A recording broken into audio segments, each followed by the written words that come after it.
Bonjour à tous et ravi de vous retrouver avec cette nouvelle vidéo. Aujourd'hui, pour qu'est-ce qui est du mystère des légendes et des phénomènes inexpliqués, on va parler de la Nouvelle-Orléans. Une ville extraordinaire, une ville à part. La Nouvelle-Orléans que je pense tout le monde connaît, ça serait ce que par sa renommée, aujourd'hui vous dévoile une partie de mystère. L'Orléans avec, ses mystères, ses esprits, son vaudou, on va voir tout qu'est-ce que vous pourriez apprendre avec cette, nouvelle vidéo. Bonjour et bienvenue à tous. Aujourd'hui, nous parlons donc d'une ville exceptionnelle et pour cette catégorie, ne pouvait pas manquer justement cette extraordinaire histoire sur cette ville extraordinaire, la Nouvelle-Orléans. La Nouvelle-Orléans, c'est une ville unique. Elle est vibrante. Elle est remplie d'histoires, de magie et de mystères. Mais derrière la fête et le jazz se cachent aussi des légendes très fascinantes. Voodoo, esprit, lieu hanté. Aujourd'hui, on plonge ensemble dans les secrets les plus sombres et les plus fascinants de cette ville mythique. Alors, préparez-vous, ça va être intense, surtout pour toutes les personnes qui aiment tout ce qui est hantise, mystère, légende, esprit, magie, hein, n'est-ce pas? Donc, n'hésitez pas à vous mettre confortablement devant cette vidéo pour qu'ensemble on puisse faire ce petit voyage. Imaginez seulement tout ce que je vais vous raconter dans cette ville extraordinaire. Alors, la Nouvelle-Orléans est l'une des villes les plus mystérieuses du monde. Ok? Alors, n'hésitez pas à liker cette vidéo si tu aimes les histoires mystérieuses. Abonne-toi et active la clochette, ce qui te permettra d'explorer avec moi d'autres lieux énigmatiques à l'avenir. La Nouvelle-Orléans, une ville à part. C'est une ville des États-Unis et c'est une ville unique et mystique. Alors, son ambiance unique vient de son mélange de cultures, hein. Il y a une ville marquée par les métissages culturels entre français, espagnol, africain et créole. C'est une influence française-espagnole, surtout sous l'architecture coloniale de cette ville de langue et de traduction. Un métissage africain et créole qui donne naissance de coup au vaudou à louisianais. Ville marquée par des catastrophes, tout le monde se rappellera de l'ouragan Katrina qui aurait libéré encore plus d'énergie spirituelle avec tous ces âmes qui ont été emportées. Alors déjà, pour elle, il y a pas mal d'histoires à raconter, hein. On parle bien d'une ville qui tient énormément de secrets encore cachés dans ses entrailles, beaucoup d'esprits qui erreraient, et Katrina n'a fait que augmenter cette énergie parce que vous savez que c'était vraiment une catastrophe naturelle des plus pénibles pour cette ville de la Nouvelle-Orléans. Elle est connue pour son ambiance unique, architecture coloniale, pour le jazz, pour le carnaval. C'est vraiment une ville très exceptionnelle. Mais c'est aussi l'une des villes les plus hantées des États-Unis. Beaucoup d'histoires de fantômes, de cimetières étranges et aussi de maisons maudites. D'ailleurs, avez-vous déjà entendu quelques histoires sur cette ville? Avez-vous déjà ressenti aussi une énergie étrange en visitant un lieu ancien, par exemple, en vous promenant dans certaines villes, peut-être le soir, que sais-je, dans certaines petites ruelles? Dites-moi en commentaire, n'hésitez pas, juste en bas. Alors, on va commencer par le vaudou, qui est arrivé dans la Nouvelle-Orléans avec les esclaves africains du XVIIIe siècle. Mais contrairement au vaudou haïtien, le vaudou louisianien est mélangé avec le catholicisme et d'autres croyances locales. Une figure très très emblématique et très importante pour la Nouvelle-Orléans, c'est Marie Laveau, la reine du vaudou. Alors, c'est une figure non seulement emblématique du vaudou de la Nouvelle-Orléans, c'est aussi une femme très mystérieuse, à la fois guérisseuse et magicienne. On dit qu'elle pratiquait des rituels très puissants pour aider ou maudire, hein, et des gens influents de sa ville. Sa tombe, d'ailleurs, se trouve dans le cimetière de Saint-Louis et attire encore à ce jour beaucoup, beaucoup, beaucoup de pèlerins qui lui demandent des faveurs. Alors, à retenir que Marie Laveau, pouvez vous faire du bien, mais pouvez aussi vous faire du mal. En tout cas, on lui attribue ces 2 polarités, de quelqu'un de très puissante. Les croyances et les rituels du vaudou. Il y en a qui utilisent la poupée vaudou, donc souvent utilisée pour la guérison, mais aussi pour influencer quelqu'un de façon un peu plus mauvaise. Les Laos, esprits vaudou, sont invoqués lors des cérémonies avec des danses et des tambours. Les gris-gris aussi, hein, des amulettes porte-bonheur ou de la malédiction. Vous voyez bien que du coup, c'est une ville assez particulière parce qu'elle a une forte puissance, en tout cas avec des fortes personnalités, surtout un certain temps, hein, qui pouvaient vraiment ou vous guérir ou vous maudire, mes amis.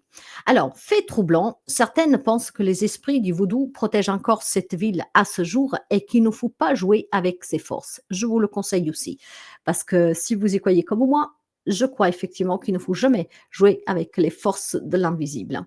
L'homme perdrait à tous les coups. Les lieux les plus hantés, les plus célèbres de la Nouvelle-Orléans, c'est la maison justement de la Laurie. Alors, horreur et mystère, c'est très très connu cette histoire de cette maison. L'un des lieux les plus terrifiants de la Nouvelle-Orléans, c'est, elle s'appelle la Laurie. Elle appartenait à Delphine la Laurie, une riche aristocrate du 19e siècle qui était connue pour organiser des grandes fêtes, comme on organisait dans le temps. Mais en 1834, un incendie révèle l'horreur des esclaves torturés dans des conditions inhumaines dans sa cave. Hein? Donc, cette charmante femme. Depuis, des témoignages parlent de cris et de gémissements, surtout la nuit. Même l'acteur Nicolas Cage, qui avait acheté cette maison, l'a revendue en urgence après avoir vécu des expériences paranormales. Si vous cherchez un peu sur le net, vous verrez qu'il y a énormément aussi de célébrités, hein, qui ont vécu dans cette maison des faits extraordinaires et terrifiants. Et le premier acteur qui en a fait vraiment, comment dire, des frais, hein, à sa charge, c'est Nicolas Cage, qui n'a pas pu garder cette maison. Vous avez aussi le cimetière de la Nouvelle-Orléans, que c'est un monde à part. Pourquoi sont-ils aussi différents des autres cimetières, vous demanderez-vous? Bah, il faut dire que les tombes sont construites en surface car le sol est trop marécageux. Ça donne un aspect unique, presque surréaliste. Légende des esprits errants, quelques personnes affirment, voir dans ce cimetière, dans ces cimetières de la Nouvelle-Orléans, des silhouettes blanches la nuit. Et la tombe de Marie Laveau est un des lieux où les gens viennent encore demander de l'aide à son esprit, mais aussi à des esprits en général. Toute personne attachée, en tout cas à ses croyances, savent que parmi ces lieux, où reposent certaines âmes, il y a encore beaucoup, beaucoup, beaucoup de croyances, de puissance que ces personnes, en tout cas parties, peuvent encore intervenir pour les aider, que ce soit pour du bien ou pour du mal, hein, en tout cas. Alors le quartier français, c'est l'épicentre des énergies, de manifestations aussi, hein. Donc, il y a des anciennes tavernes, qui sont teintées, où des clients affirment avoir vu des apparitions. Il y a des légendes aussi sur des rues ensorcelées, où certaines ressentent un froid glacial, même en plein été. Il y a un mini défi pour vous, mes amis. Serez-vous prêts à visiter ces lieux, hantés la nuit? N'hésitez pas à me le dire en commentaire. Est-ce que vous auriez, hein, si on vous pose le défi d'aller vous promener dans un de ces cimetières aussi terrifiants de la Nouvelle-Orléans, auriez-vous la force, le courage de vous y mettre et du coup de passer une nuit dans un de ces cimetières avec tous ces phénomènes qu'on vous raconte? Parce que certains peuvent penser que c'est de la légende, mais beaucoup, beaucoup, beaucoup d'événements ont été quand même, heu, interpellés et vérifiés par des experts et ça confirme effectivement que dans cette ville, il y a beaucoup de charges, vraiment beaucoup, beaucoup. Autre fait vraiment très important qui met en avant la Nouvelle-Orléans, c'est le Mardi Gras. C'est une fête ou un rituel ancien, mais en tout cas, c'est un carnaval qui est très exubérant, mais qui trouve ses origines dans des rituels païens de l'ancienne Europe. Hein, vous voyez comme tout quand même est chargé d'histoire dans cette ville, vraiment beaucoup de mysticité. Certains pensent que le masque et les danses, masquées permettent d'entrer en contact avec les esprits. Mais autre chose qui marque cette, ville, c'est la musique, mystique du jazz. Le jazz est né à la Nouvelle-Orléans et certains disent que certains morceaux sont inspirés par des forces invisibles. D'ailleurs, Robert Johnson, un musicien de blues, disait avoir vendu son âme au diable, hein. Mais il y a encore autre chose, encore plus mystérieux, les bayous, hein, et leur mystère. Il y a des forêts marécageuses pleines de légendes, il y a des histoires de créatures mystérieuses et de sorciers vaudous qui pratiquent des rituels en pleine nature. Vous l'avez compris, la Nouvelle-Orléans est remplie d'anecdotes effrayantes qui ont marqué son histoire. Je vais vous raconter quand même 3 épisodes et ce sont des épisodes qui sont notés comme les plus terrifiants de la Nouvelle-Orléans. Et on va commencer justement avec la malédiction de la tombe de Marie Laveau. Marie Laveau, donc la célèbre prêtresse vaudou qu'elle peut guérir comme elle peut maudire de la Nouvelle-Orléans, est enterrée au cimetière Saint-Louis. Sa tombe est l'une des plus visitées car beaucoup de gens croient encore qu'elle exauce des vœux, mais seulement si on la respecte. L'anecdote d'ailleurs, un lien avec Marie Laveau, hein, et surtout là où elle réside actuellement, hein, donc dans sa tombe, hein, dans ce cimetière de Saint-Louis. Alors, il y aurait un groupe de touristes en visite dans le cimetière qui décide de se moquer des pratiques vaudou. Un homme très sceptique dessine 3 X sur la tombe de Marie et crache dessus pensant que tout cela est une légende. Eh ben, vous y croyez ou pas, mes amis, quelques heures plus tard, il sera victime d'un étrange accident de voiture. Il survit, mais raconte-t-il qu'il a vu une silhouette sombre avec un turban dans son rétroviseur juste avant l'impact. D'autres visiteurs affirment avoir ressenti des mains invisibles les toucher et ont entendu des murmures en créole autour de la tombe. La moralité de cette histoire, ne jamais se manquer du respect, hein, à une légende. Jamais manquer de respect à une légende, surtout lorsqu'elle est encore crainte dans l'au-delà. Vous avez aussi l'histoire de la femme fantôme de l'hôtel provincial. L'hôtel provincial qui se trouve dans le quartier français est connu par son ambiance élégante, mais aussi pour son histoire qui cache un passé sanglant. Pendant la guerre de succession, une partie de l'hôtel avait servi d'hôpital pour les soldats blessés et beaucoup sont morts dans d'atroces souffrances. Alors, tout cela, vous me direz, il y a tellement d'endroits dans le monde, qu'effectivement ont hébergé dans le temps, personnes malades de maladies, très infectieuses, de soldats, voilà, des guerres et combien d'autres choses aussi pour des expériments. Et effectivement, ça laisse vraiment beaucoup, beaucoup de souffrances qui s'imprègnent dans les murs. L'anecdote avec cet hôtel, qui semblerait une vraiment des plus sanglants, et puis un hôtel, un des plus hantés de la ville de la Nouvelle-Orléans, où c'est très palpable quand vous y promenez dans ces couloirs. Voilà ce qui raconte un couple. Un jeune couple qui était en lune de miel, donc sojourne dans une des chambres de cet hôtel. Un premier, en pleine nuit, la jeune mariée se réveille en sursaut, hein, dès le premier soir, hein, et sentait une présence glaciante près d'elle, avec un froid glacial qui vraiment l'enveloppait. En ouvrant les yeux, elle voit une femme en robe blanche, assise au bord du lit, qui la regardait, mais avec une grande tristesse. Alors imaginez-vous, hein, que vous êtes couché, quelque chose vous réveille parce que vous êtes effrayé, vous avez très froid et vous vous trouvez au pied du lit une femme habillée de blanche que vous ne connaissez pas, mais avec une air très triste.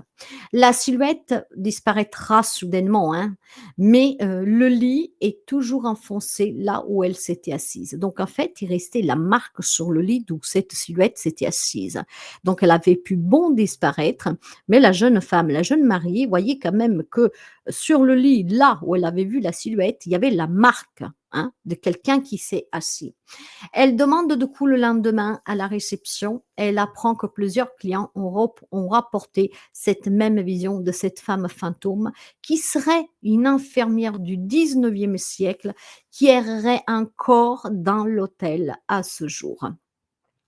Le petit conseil qu'on peut vous donner d'ailleurs, hein, juste pour mettre un peu d'humeur quand même, si tu dors à l'hôtel provincial, vérifie bien qui est assis à tes côtés. Et vous avez aussi la troisième histoire, la porte qui saigne de la maison de la Lalaurie. Nous en avons parlé de la maison Lalaurie, mais maintenant, fait encore un plus troublant dans cette maison, cette porte. C'est un des endroits les plus hantés, et ça, je vous l'ai dit, de la Nouvelle-Orléans. La propriétaire, Delphine Lalaurie, hein, en fait, dans cette demeure qui lui appartenait, elle a fait vivre vraiment des cauchemars, d'accord? Surtout aux esclaves. D'ailleurs, cette propriété, cette demeure cache les atrocités commises sur les esclaves. Toutes les personnes, en tout cas, qui étaient au service de Delphine, je pense que c'était une femme, certainement, un peu, volatige, mais, en tout cas, voilà, elle ne semblait pas très douce, surtout avec qui était à son service. Alors, il y a une porte qui semblerait que marque les esprits dans cette maison, et voici l'anecdote. Après l'incendie de 1834 dont nous avons parlé un tout petit peu plus haut, la maison fut donc abandonnée pendant des années.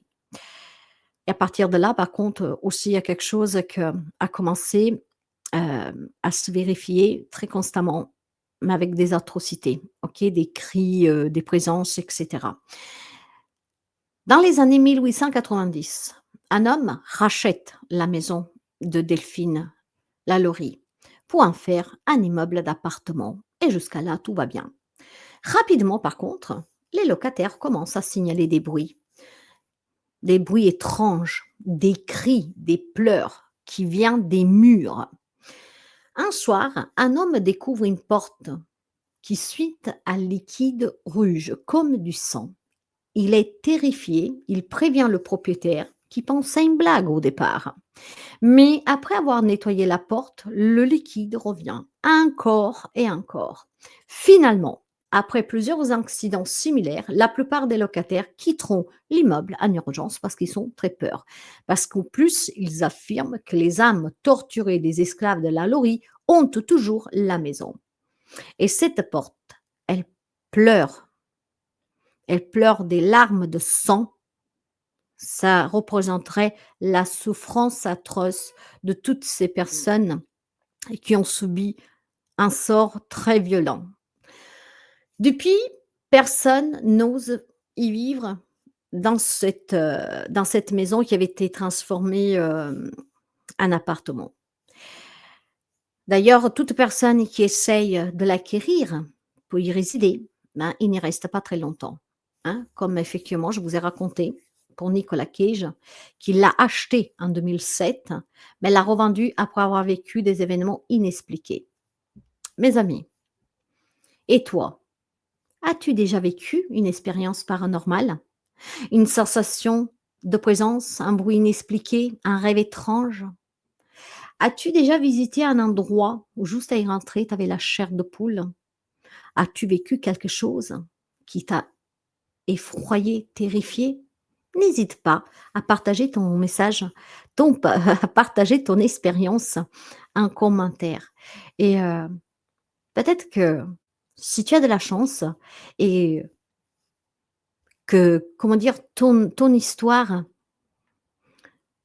touche, parce que pourrait rappeler des événements dans certains endroits dont, beaucoup on en parle, bah, je pourrais peut-être raconter ton histoire. Ce que je veux dire, que si tu as vécu quelque chose dans un endroit, sur lesquels ils sont très connus, comme par exemple, si tu es déjà allé à la Nouvelle-Orléans et que tu as vécu quelque chose, si tu as un lien avec un événement vécu à la Nouvelle-Orléans, n raconte-la, je la partagerai si tu veux. Pour cela, tu pourras aussi tout simplement me rejoindre sur Facebook et m'envoyer un message privé en me racontant ton histoire, et j'en ferai une vidéo pour toi. Ça serait quand même très intéressant pour toutes personnes qui ont visité la Nouvelle-Orléans, ou si tu as visité un lieu qui est très connu, dont on parle de faits inexpliqués qui restent encore des sceptiques, ou en tout cas que tu veux donner ton point de vue. N'hésite pas à laisser un commentaire. Peut-être que j'ouvrirai une nouvelle playlist. Cela des témoignages, pourquoi pas. Alors, n'hésite pas, si tu as vécu quelque chose, à le partager. Avec les interactions, vous pourriez aussi échanger entre vous. Je voudrais quand même vous poser, quelques questions parce que c'est vraiment important. Des lieux hantés, il y en a énormément où des personnes peuvent vivre des expériences extraordinaires. Maintenant que certains pensent que c'est des légendes, d'autres pensent que c'est, une supercherie. Mais vous, qu'est-ce que vous en pensez, vous? Hein? Par exemple, est-ce que vous croyez que le vaudou existe? Que les esprits existent? Est-ce que tu aimerais visiter un lieu de la Nouvelle-Orléans ou d'ailleurs pour vivre une expérience pareille? Ou en fait, tu préfères éviter ces phénomènes et ces forces mystérieuses? Pour ceux qui me regardent, vous le savez bien que moi je crois fortement à ces forces mystérieuses. Je crois aux esprits, je crois au monde, hein, de l'autre côté du voile, à l'au-delà. Je crois aussi qu'il y a du bien et il y a aussi du mal, tout en sachant que le mal, il peut vous attendre qu'uniquement si vous lui laissez le pouvoir de le faire. Parce que rappelez-vous que le bien gagne toujours sur le mal et rappelez-vous que la lumière est toujours plus forte que l'obscurité. Si cette obscurité arrive à vous envelopper, c'est parce que vous avez peur et vous lui donnez, en fait, vraiment comme si vous lui remettez une clé, hein. La clé, c'est votre peur et du moment que vous lui donnez cette clé et ben, l'esprit, l'entité, peu importe comment vous voulez, l'appeler et ben, effectivement, va avoir un contrôle sur vous. La peur augmente et effectivement, on construit énormément de choses. Rappelez-vous, la force de la pensée est très puissante. Or, le mal, il existe, mais le mal peut vous faire mal que si vous lui en laissez l'opportunité et le pouvoir de le faire. Je ne dis pas que ça n'existe pas, la force du mal, bien au contraire, mais je vous dis que vous êtes capable de pouvoir la laisser de côté pour qu'elle ne vous inflige pas au quotidien, pour qu'elle ne vous contrôle pas au quotidien et pour que vous n'ayez pas à vivre dans la terreur et dans la peur. Pour cela, il faut tout simplement être dans la lumière, dans l'amour et croire que le mal peut agir et interagir avec vous que si vous lui en laissez le pouvoir. Sinon, il ne le peut pas. Mais ça existe et je crois fortement à que certains esprits qui sont en souffrance parce qu'on a besoin de justice, parce qu'on a besoin de vérité, ont besoin de reconnaissance, ont besoin peut-être aussi tout simplement de comprendre qu'ils sont partis ou parce qu'ils sont tellement, tellement, tellement souffert qu'on ne veut pas qu'on les oublie et du coup, restent coincés, ne rentrent pas dans la lumière ou plutôt n'arrivent pas à rentrer dans la lumière parce que leur souffrance est trop profonde et dans ce cas-là, il faut les accompagner pour qu'ils puissent vivre. Après, il y en a qui partiront pas, hein. Bah, voilà, dans ce cas-là, on peut cohabiter avec, hein. Il faut tout simplement leur dire qu'effectivement, ils ne sont plus de ce monde, hein. Mais s'ils veulent rester, ils peuvent. Mais il faut qu'ils restent tranquilles dans leur petit coin. Ça semble facile à dire et je vous comprends parce que jusqu'à quand on ne surmonte pas la peur, hein, de ces contacts, effectivement, c'est difficile de pouvoir avoir une confrontation. Alors je vous parle et vous savez, j'ai entamé depuis très peu ce nouvel format avec, derrière moi l'écran de représentation du sujet duquel on parle, mais j'ai une caméra devant moi et en fait, en vous parlant, je vois effectivement dans la caméra des petites choses passer, hein. Mais personnellement, ça ne me fait plus peur. Maintenant, je leur parle, donc parlez-leur. Alors voilà pour cette petite, aujourd'hui histoire. Je préfère ne jamais faire des longues, longues, longues histoires, ça sert à rien, mais aller vraiment à l'essentiel d'un sujet et le sujet d'aujourd'hui, c'est la Nouvelle-Orléans, une ville magnifique, extraordinaire. C'est une ville que souvent les personnes qui y vont, ils disent: «J'ai eu du mal à revenir» parce qu'il y a une telle énergie tellement forte que vous êtes vraiment pris, de l'intérieur, c'est comme si on vous retient. C'est quelque chose de très fort, vous savez? D'ailleurs, pour moi, c'est un des lieux à visiter, prochainement. Mais, je crains qu'en y allant, je ne voudrais pas revenir, voyez? Parce que c'est un endroit que je le sens hautement vibratoire et je le sens hautement, prenant. et que toutes les personnes qui sont justement dans ce côté-là mystique, ésotérique, spirituel, aussi de guérison, et ben, ce sont des lieux qui ne vous laissent pas indifférents et dont on a du mal à quitter parce que vous vous sentez à votre place. Mais, il y a beaucoup aussi de souffrances dans cette ville, hein, et par les souffrances infligées, depuis des siècles et des siècles, d'accord? Par la magie même, par les rituels du mal aussi, hein, parce que le vaudou, ah, il y a des personnes qui l'ont utilisé aussi surtout, pour faire du mal, et puis avec, Katrina et d'autres, catastrophes qu'il y a eu par le passé, qui ont marqué ou plutôt fait saigner cette ville vraiment dans en les coupant à vif, hein, en laissant des grosses blessures. Mais toutes ces catastrophes qu'on a vécues dernièrement n'a fait qu'ouvrir une grande brèche de tous ces esprits que peut-être arrivaient encore à être contenus. Katrina, non seulement a fait ressurgir peut-être des esprits qui étaient, heu, quelque part en sommeil, mais a ramené aussi d'autres esprits, de vie qui ont été prises durant cet ouragan.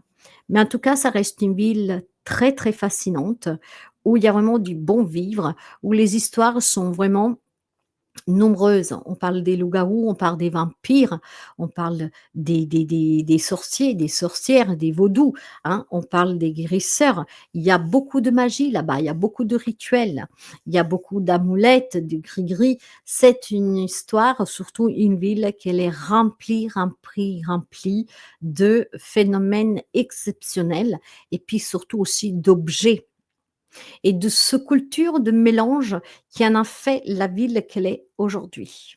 Avec toute cette mysticité, il y a un mélange qui est très puissant. Ça reste une ville, en tout cas avec des endroits très hantés, où la présence des esprits reste très, très vif et peut être très importante à certains moments, de l'année et puis à un certain moment aussi, de la journée comme de la nuit. Il semblerait que les effets quand même les plus troublants arriveraient lors de ce carnaval, lors de la moisson, lors aussi tout simplement de la pleine lune. Alors, vous voyez, je pense que il y aurait de quoi faire à la Nouvelle-Orléans, surtout pour les personnes qui veulent frissonner ou qui veulent se confronter à une autre réalité, la réalité de l'invisible, hein. Donc voilà pour la Nouvelle-Orléans, cette ville extraordinaire avec, Delphine, Lalaurie, très connue mondialement, hein, pour sa maison, avec aussi, la pétresse vaudou, le vaudou, oui, elle faisait aussi du vaudou, hein, Marie Laveux et avec ces cimetières que c'est je pense que c'est la partie la plus effrayante de la ville.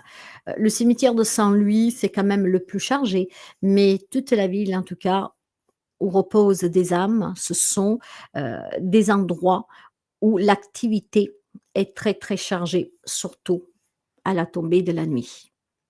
Donc, n'hésitez pas, si vous avez visité cette ville extraordinaire, à me donner, heu, le petit anecdote, pourquoi pas, hein. Je pourrais, avec votre autorisation, si vous le voulez bien, hein, donc je vous le disais déjà tout à l'heure, vous pouvez m'envoyer éventuellement votre histoire sous Facebook, via Messenger et je pourrais la partager sur YouTube, en racontant votre histoire.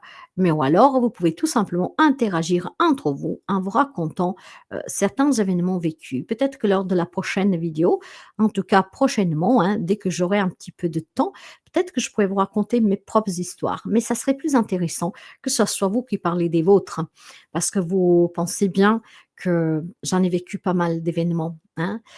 Voilà, j'ai déjà vu des objets disparaître et réapparaître, m'observer la nuit. Déjà quand j'étais enfant, j'avais 9 ans, quelqu'un venait me couvrir tous les nuits et moi j'en avais une peur bleue, hein. J'étais tétanisée avec la couverture sous la tête, hein.